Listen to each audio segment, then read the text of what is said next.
अतीत से मुक्त हो जाएं, वर्तमान में रहें। वर्तमान में आनंद है, वर्तमान में मस्ती है। तो वर्तमान में कैसे रहें इसकी कला न केवल बताते हैं बल्कि उसका अभ्यास भी कराते हैं। दूसरा क्या कराते हैं, नाद से हमेशा जुड़े कैसे रहें। ये जो सर्वव्यापी नाद है जो अस्तित्व में गूंज रहा है, यह ब्रह्म नाद है, और कैसे इस जुड़े रहें इसको न केवल बताया जाता है बल्कि इसमें ग्राउंडिंग कैसे हो इसकी प्रैक्टिस भी कराई जाती है। तीसरी बात जो संबोधि को खाद पानी देने की बात है, तो तीसरी बात जो महत्वपूर्ण है वो है सांस कैसे लें। हम ईड़ा से सांस लेते हैं अर्थात बाईं नाक चलती है, पिंगला से सांस लेते हैं, दाहिनी नाक चलती है, इसमें विचार चलते हैं। लेकिन अगर सुषुम्ना से सांस चले अर्थात दोनों स्वर सम हो जाए तो फिर तुम वर्तमान में रहते हो और फिर विचार मुक्त होकर के रहते हो, ऊर्जा ऊर्ध्वगामी हो जाती है। तो ऊर्ध्वगामी कुंडलनी जग जाती है। अगर ऊर्ध्वगामी ऊर्जा हो तो फॉल नहीं करते हो, वापस फॉल नहीं कर सकते।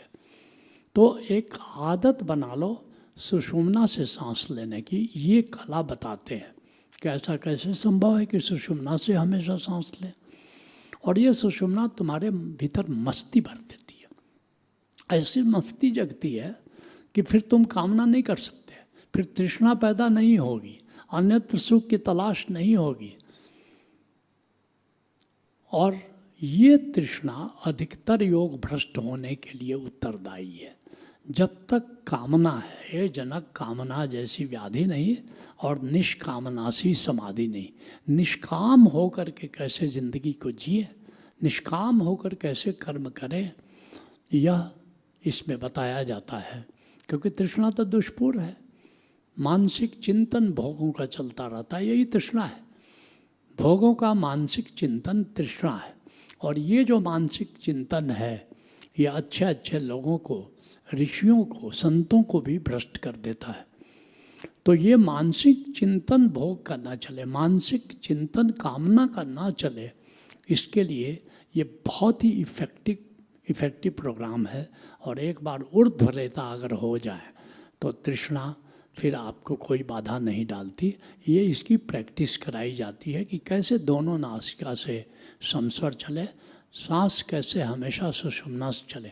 सुषुम्ना से सांस बहुत कम चलती है, ज़्यादातर या तो बायां स्वर प्रधान होता है या दाहिना स्वर प्रधान होता है, और तब तक तो विचार चलता रहेगा, तब तक ऊर्जा ऊपर जाती ही नहीं है। ऊर्जा के ऊर्ध्वगमन का एक ही मार्ग है, सुषुम्ना मार्ग है। इसका भी उसमें जो अजपा लिविंग में हम आपको बताते हैं। चौथी जो महत्वपूर्ण बात बताते हैं, प्रकृति के साथ कैसे जुड़े रहें। प्रकृति परमात्मा की देह है। अगर प्रकृति से आप जुड़ने की कला नहीं जानते हैं तो आप निश्चित परमात्मा से नहीं जुड़ सकते। अगर प्रकृति से आप प्रेम नहीं कर सकते हैं तो आप परमात्मा से प्रेम नहीं कर सकते हैं।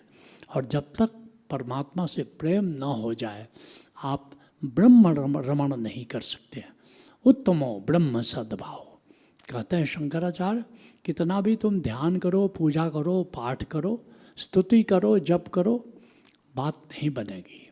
कहते हैं कि उत्तमो ब्रह्म सद्भाव, ध्यान भावश्च मध्यमा, ध्यान भी उसके नीचे की बात है।